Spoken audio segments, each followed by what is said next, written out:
하나님의 말씀은 신약성경 고린도전서 13장 12절 한 절 말씀만 보겠습니다. 다 같이 우리가 한 목소리로 읽겠습니다. 시작. 우리가 이제는 거울로 보는 것 같이 희미하나 그때에는 얼굴과 얼굴에 대하여 볼 것이요 이제는 내가 부분적으로 아나 그때에는 주께서 나를 아신 것 같이 내가 온전히 알리라. 아멘. 트로트 가요에 참 재미있는 글귀가 하나가 있습니다. 남이라는 글자에 점 하나를 지우고 님이 되어 만난 사람도 님이라는 글자에 뭘 하나 찍으면요, 다 잘 아시죠? 점 하나를 찍으면 도로 남이 되는 장난 같은 인생사, 이런 노래가 있습니다. 제목이 무엇인지 아십니까? 도로남입니다. 님이라는 글자에 점은 아니죠. 짝대기 하나만 그치면 남이 되고, 남이라는 글자에 짝대기 하나를 빼면은 님이 되는 게 우리의 인생사라고 합니다. 그런데 그런 인생사가 세상에만 있는 것이 아니고 우리가 신앙생활을 할 때 우리 안에도 그런 어려운 인생사들이 있음을 보게 됩니다. 하나님 말씀을 한번 보겠습니다. 빌립보서 2장 3절 4절입니다. 다 같이 읽겠습니다. 시작. 아무 일에든지 다툼이나 허영으로 하지 말고 오직 겸손한 마음으로 각각 자기보다 남을 낮게 여기고 각각 자기 일을 돌아볼 뿐더러 또한 각각 다른 사람들의 일을 돌아보아 나의 기쁨을 충만케 하라. 아멘. 여기 3절을 보면은 3절 말씀으로 돌려서 보면 어떤 일을 하든지 다툼이나 허영을 하지 말고 어떤 마음으로 하랍니까? 겸손한 마음으로 이렇게 하라고 말씀을 합니다. 그러면서 4절에 자기 일만 할 뿐 것이 아니라 다른 성도들의 일도 함께 돌아보라라고 이렇게 말씀을 하십니다. 자가 인도할 때도 이 마음을 가지고 하면 좋겠고, 또 어떤 사역지에서 그 마음을 가지고 하면 좋을 것이고, 또 가서 자기가 섬기는 학교에서나 또한 직장에서도 이런 마음을 가지고 하면 너무나 좋습니다. 그런데 우리가 사역을 하다 보면은 어떤 마음이 불쑥 갑자기 생기게 되냐면 2장 3절에 보면은 각각 자기보다 남을 낮게 여기고 있는데 이 낮게에서 점 하나가 붙어버립니다. 어떤 점이 붙냐면은 낮게가 낮게로 이렇게 붙어버릴 때가 있습니다. 자기보다 남을 낮게 여기는 일들이 종종 벌어지기도 합니다. 왜 이런 상대방을 섬겨야 되고 낮게 여겨야 됨에도 불구하고 상대방을 나보다 아래로 보고 낮게 여기는 마음들이, 이런 마음들이, 육신의 마음들이 사역을 하다 보면은 내가 어떤 위치에서 이끌어가는 입장에 있다 보면은 그런 마음들이 종종 생길 때가 있다는 사실입니다. 그럴 때 아차 하고 싶은 마음들이 생기게 되고, 그럴 때 우리가 주님 앞으로 돌아가는 일들도 있습니다.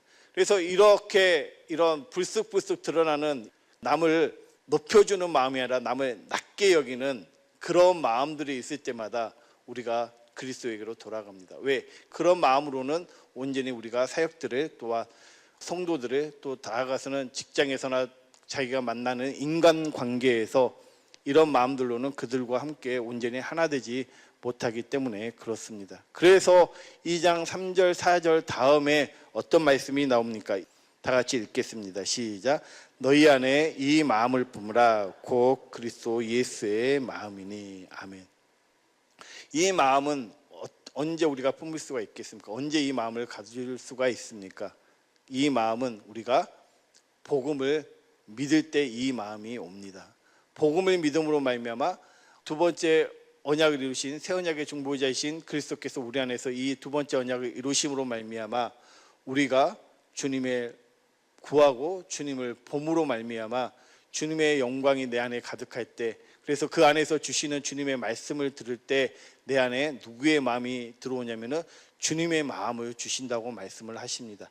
이 마음으로 나가야만이 어떤 삶을 살 수가 있습니까? 남을 나보다 낮게 여기는 것이 아니라 온전히 남을 낮게 여기고 섬길 수 있는 그 마음으로 갈 수 있음을 말씀을 하고 있습니다.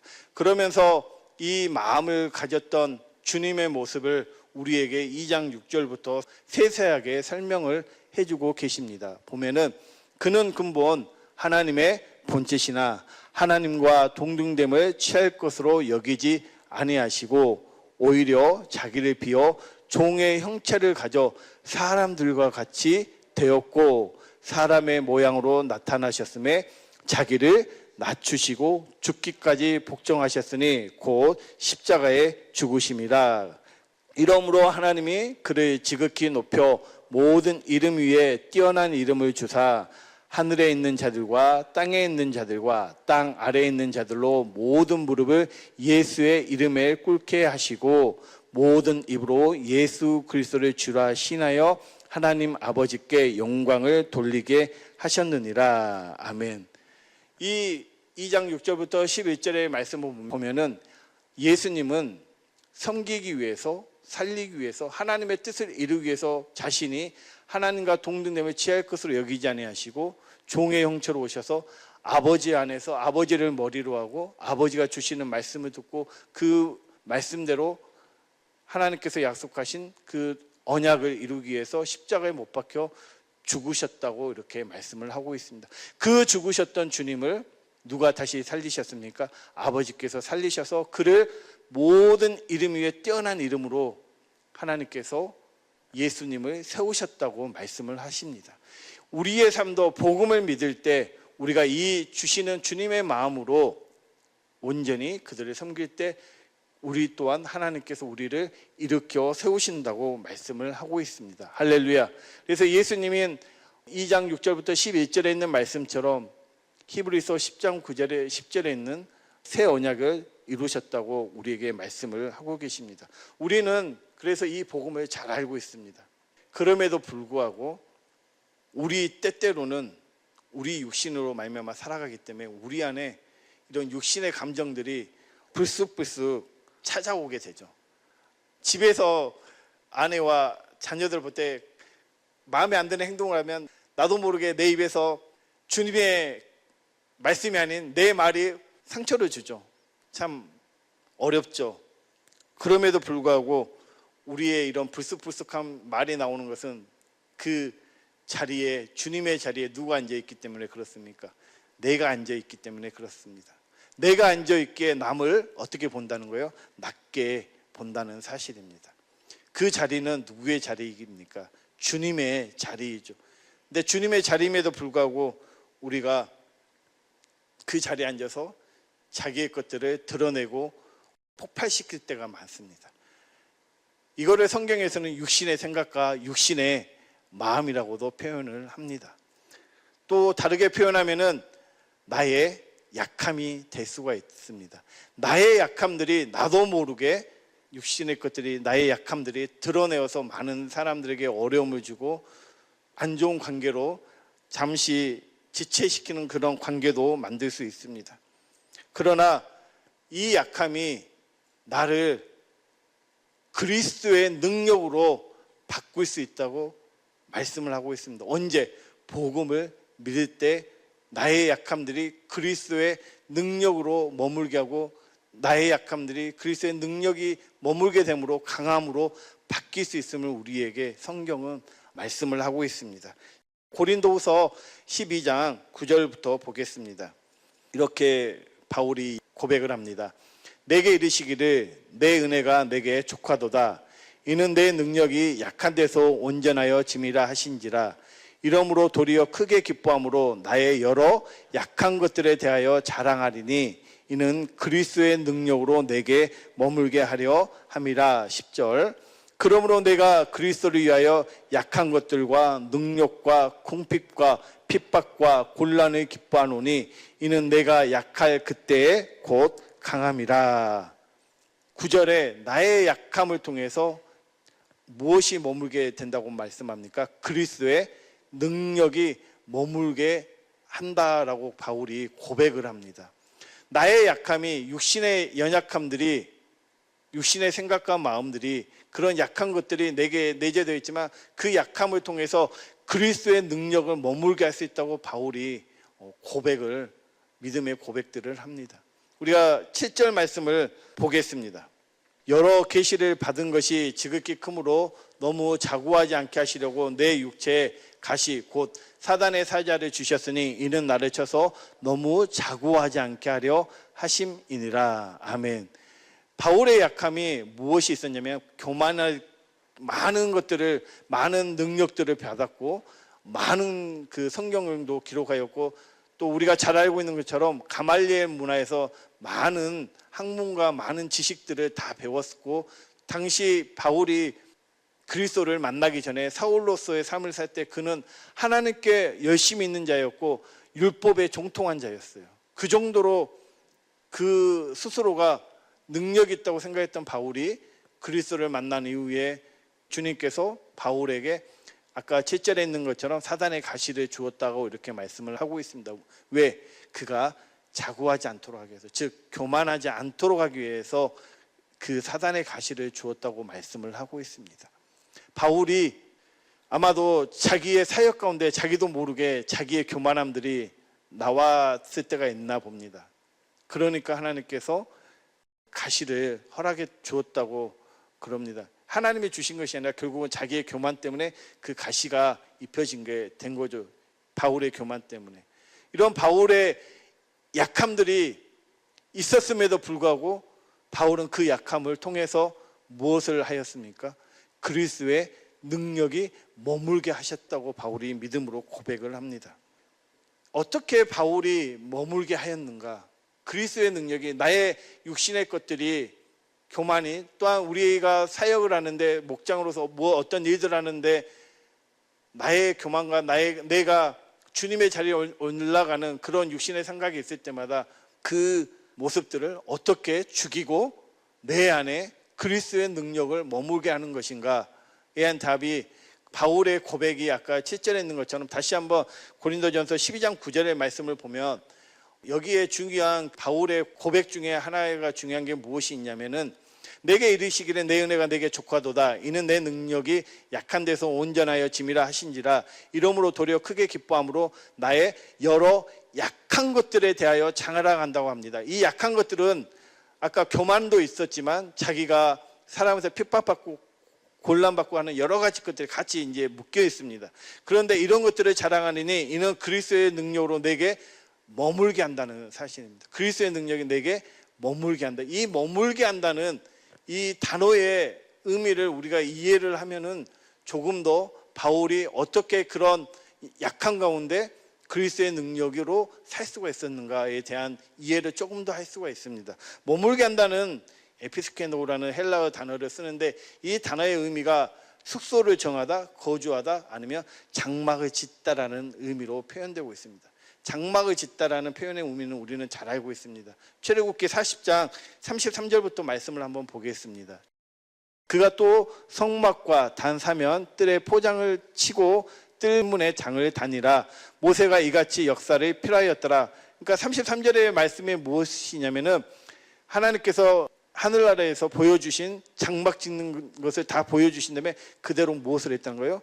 성막을 다 지었다고 말씀을 하십니다. 33절에. 그러면서 34절에 보면 이 장막을 다 마치고 난 이후에 구름이 회막에 덮이고 여호와의 영광이 성막에 충만함에 모세가 회막에 들어갈 수 없었으니 이는 구름이 회막 위에 덮이고 여호와의 영광이 성막에 충만함이었더라. 아멘. 출애굽기 40장 33절부터 35절의 의미는 하나님의 임재, 하나님의 얼굴을, 하나님의 영광을 보는 그 장면이 기록되어 있습니다. 즉 바울이 자기의 약함이 있었음에도 불구하고 그 약함들을 통해서 내가 강해질 수 있었던 이유는 무엇인가? 그리스도의 능력이 내게 머물게 하였다는 사실입니다. 머물게 하였다는 것은 결국 어떤 의미를 말씀합니까? 내가 그리스도 안에서 주의 얼굴을 날마다 보고 살았다는 사실입니다. 그렇게 살았기 때문에 나의 약함들이 강함으로 바뀌어진다는 사실입니다.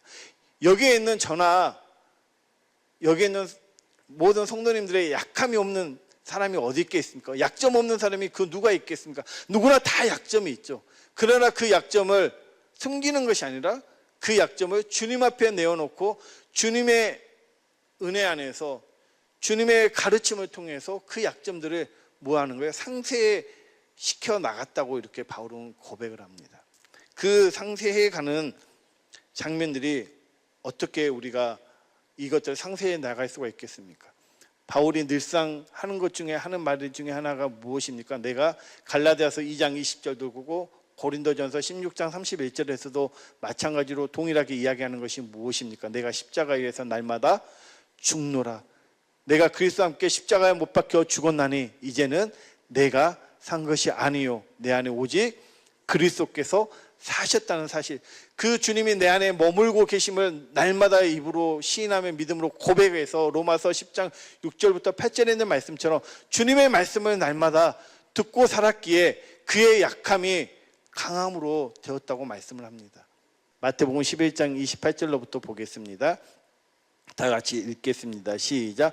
수고하고 무거운 짐진 자들아 다 내게로 오라. 내가 너희를 쉬게 하리라. 29절. 나는 마음이 온유하고 겸손하니 나의 멍에를 메고 내게 배우라. 그러면 너희 마음이 쉼을 얻으리니. 30절. 이는 내 멍에는 쉽고 내 짐은 가벼움 하시니라. 아멘. 누구에게로 오라고 말씀하십니까? 그리스도에게로 오라고, 내게로 오라고 우리 주님이 말씀을 하십니다. 바울이 그 약함들이 있었을 때 그리스도의 능력이 머물게 하셨던 이유는 그가 누구에게로 날마다 갔기 때문에 그렇습니까? 그리스도에게로 갔기 때문에 그렇습니다. 다시 한번 마태복음 11장 28절부터 보면 무거운 짐이 있죠. 성도들을 섬기는데 사역하는데 얼마나 수고로운지 주님이 알고 계셔요. 여러분의 마음을. 그런데 하다 보니까 짐도 있어요. 어떤 짐입니까? 나의 약함이라는 짐들이 내 어깨를 짓눌러요. 이게 무엇이냐면 멍에와 같은 것이에요. 그래서 약한 것들을 가지고 있는 그 멍에를 가지고 있는 여러분들을 향해서 주님께서 내게 오라고 말씀을 하십니다. 그러면서 29절에 이렇게 이야기를 합니다. 나는 마음이 온유하고 겸손하니. 나는 마음이 온유하고 겸손하니. 빌립보서 2장 5절의 말씀이에요. 주님의 마음이에요. 주님의 마음은 와서 너희가 멍에를 메고 내게 뭐 하라는 거예요? 배우라는 거예요. 주님이 가르쳐 주시겠다는 거예요. 주님이 말씀하여 주시겠다는 거예요. 너의 멍에가 너의 약점이 약한 것이 아니라 그것들을 어떻게 내가 가볍게 해줄 테니까 너의 약한 것들을 내가 해결해 줄 테니 내게로 오라고 말씀하십니다. 그러면 무엇을 합니까? 그러면서 다음 29절 말씀을 보면은 내게 배우라. 그러면 무엇을 얻는다고? 너희 마음이 쉼을 얻는다고 말씀을 하고 있습니다. 내 마음이, 주님의 마음이, 주님의 것들이, 주님의 사랑이 흘러오면서 내가 이런 약한 것들이 있지만 이걸 통해서 주님을 더 알 수 있구나. 주님을 더 알아갈 수 있는 은혜들이 넘치게 오고 있기 때문에 내 주님의 능력이 내 안에서 머문다는 거예요. 너는 할 수 없지 않니? 내가 너에게 가르쳐준 이 복음을, 내가 너에게 가르쳐준 내 말을 너희가 듣고 믿음으로 행하면 내 마음이 쉼을 얻는다는 거예요. 멍에도 중요한 것은 우리 주님도 멍에를 메고 있다는 사실입니다. 그런데 그 멍에를 메고 있는 주님이 어떤 멍에를 메고 있는지 알고 있다. 그러니까 내게 와서 가르침을 받고 쉼을 얻어라.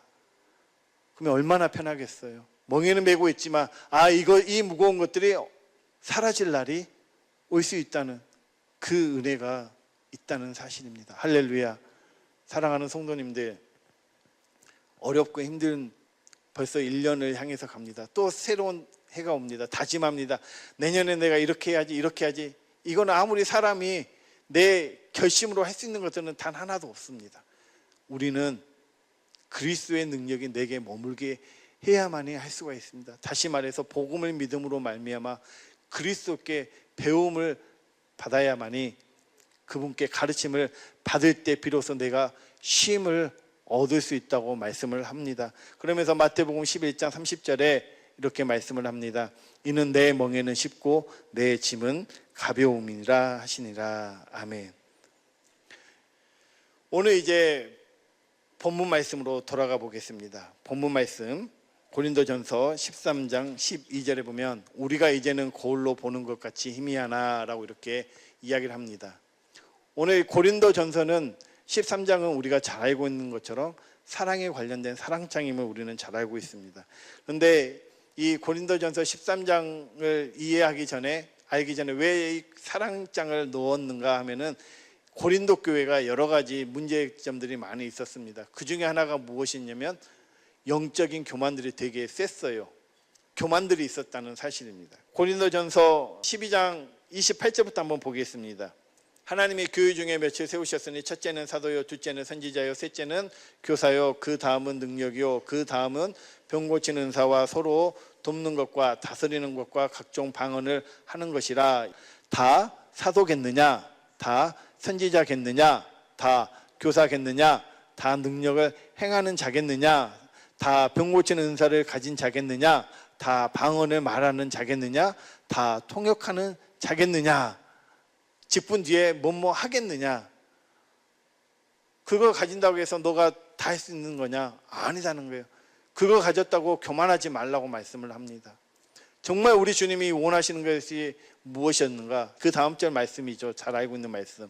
너희는 더욱 큰 은사를 사모하라. 내가 또한 제일 좋은 길을 너희에게 보이리라 하면서 넘어가는 게 고린도전서 13장 사랑에 관련된 말씀이 시작되어집니다. 그러면서 이 사랑에 관련된 말씀이 시작되어지면서 이제 4절부터 7절의 사랑에 대해서 이야기를 합니다. 4절부터 보면 이렇게 이야기를 합니다.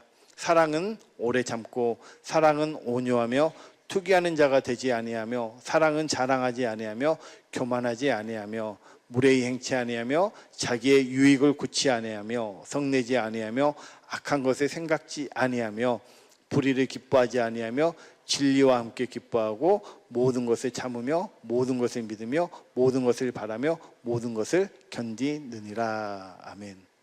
네, 재밌는 게 무엇이냐면 이 고린도전서 13장 4절부터 7절의 사랑에 대해서 쭉 설명을 하는데 13장 4절 제일 처음에 시작되는 사랑이 뭐냐면 사랑은 오래 참고 라고 시작해서 13장 7절에는 어떻게 끝나냐면 사랑은 견디느니라 라고 이렇게 끝납니다. 그런데 재밌는 게 무엇이냐면 4절에 오래 참고로부터 시작하는데 원래 원문에서는 견딘다라고 표현을 쓰고 있습니다.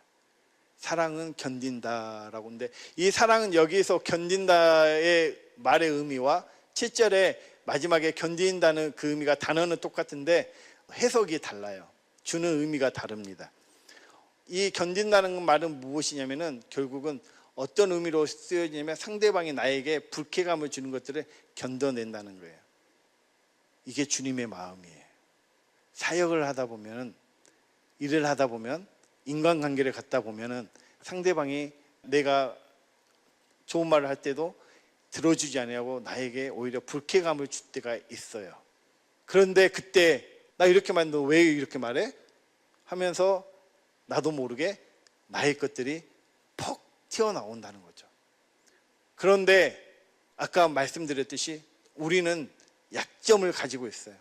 근데 이 약점을 어떻게 우리가 이겨낼 수 있다고 말씀합니까? 복음을 믿음으로 주님께 가르침을 받고 배움을 받으면서 상대방이 나에게 불쾌감을 줄 때 누구의 마음을 주시는 거예요? 이 견디는 마음, 이 주님의 마음을 주시는 거예요. 이 견딘다는 이 마음은 어디에서부터 누구의 거로서부터 시작이 되었습니까? 하나님 아버지로부터 온 거예요. 하나님 아버지께서 우리를 구원하시기 위해서 우리가 구약 성경을 지금 에레미야 애가를 읽고 있지만 얼마나 많은 이스라엘 백성들이 하나님 앞에 죄를 지으고 하나님이 돌아오라 돌아오라 이렇게 말씀하심에도 불구하고 돌아오지 아니하고 하나님의 마음을 갈갈이 찢어놓는 그 이스라엘 백성들이 삶이 그들의 삶뿐만 아니라 우리의 삶도 그렇다는 거예요.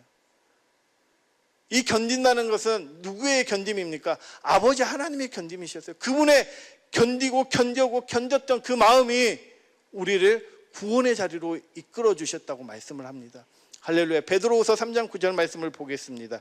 주의 약속은 어떤 이에 더디다고 생각하는 것 같이 더딘 것이 아니라 오직 너희를 대하여 오래 참으사 아무도 멸망치 않고 다 회개하게 이르기를 원하시느니라. 아버지의 마음이에요. 이게 주님의 마음.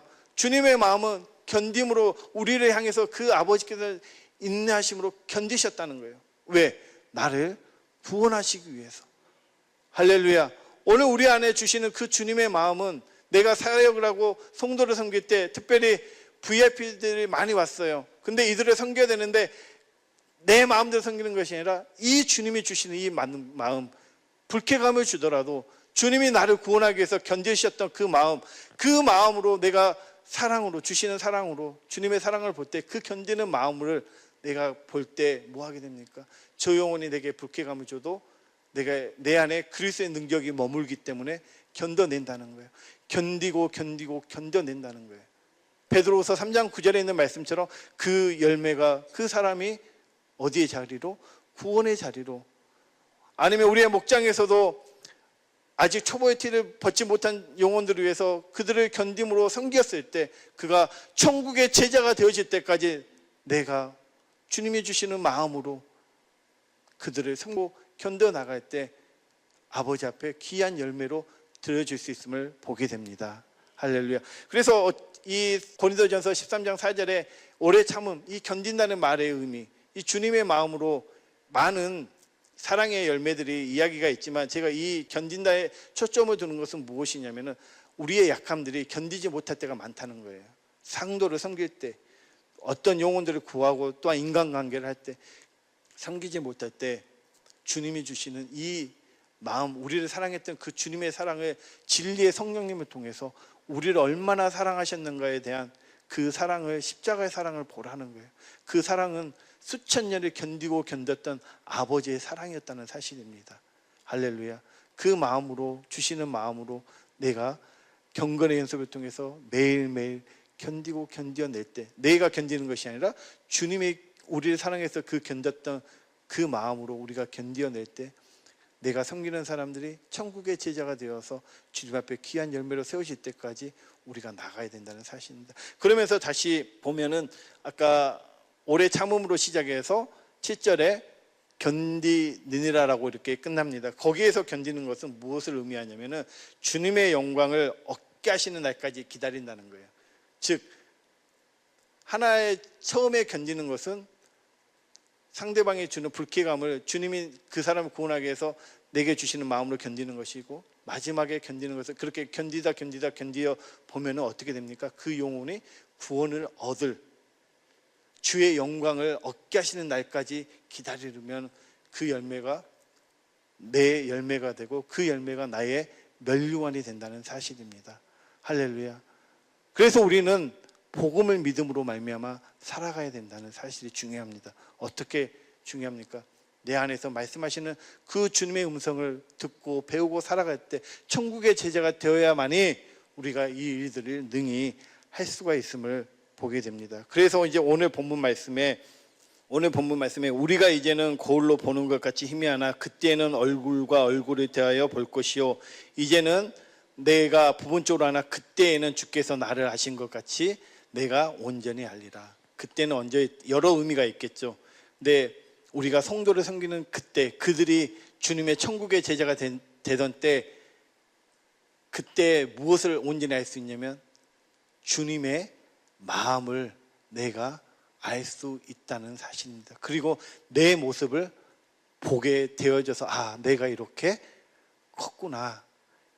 주님의 가르침과 주님께 배움으로 말미암아 내가 이렇게 성장해서 내가 이렇게 컸구나라고, 언제? 그때에 그 사람이 열매가 되어져서 하나님 앞에 면류관으로 드려질 때 내 삶이 이렇게 변했구나. 그래서 주님의 사랑이 얼마나 큰 것인가를 더 뭐하게 된다는 거예요?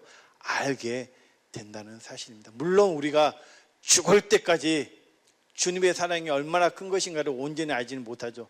온전히 완벽하게 아는 것은 주님이 오셔서 우리가 주님과 한 몸을 이룰 때, 물론 지금도 알겠지만 더 많이 알아가는 것은 그날에 가서 더 많이 알겠지만, 우리가 매일매일 주님을 알아가는, 그래서 그 주님을 알아갈 수 있도록 하나님께서 여러분의 약함을 통해서 그리스도의 능력을 머물게 하심으로 말미암아 그 약함이 강함으로 하나님께서 강하게 하여 주셔서, 그래서 내가 섬기고 있는, 내가 돌봐야 되는, 앞으로 다가오는 그런 25년에 대해서 어떤 직분을 맡아서 일을 할 때 어려움이 오지만, 그러나 남을 높여들면서 겸손하게 섬김으로 말미암아 살 수 있도록 우리에게 복음을 알게 하여 주셨고, 이제는 그 복음으로 말미암아 주님의 마음을 알게 하고, 그 주님의 마음 중에서도 이런 마음도 있고 다양한 마음이 있지만 오늘 주었던 본문의 말씀처럼 우리를 얼마나 사랑했던가, 하나님께서 우리를 구원하시기까지 견뎠던 그 마음을 우리에게 보게 하심으로 우리가 온전히 성도들을 섬겨서 그들과 하나 되어서 주님 앞에 귀한 열매로 드려지는 은혜가 있기를 예수님의 이름으로 간절히 부탁드립니다. 아멘.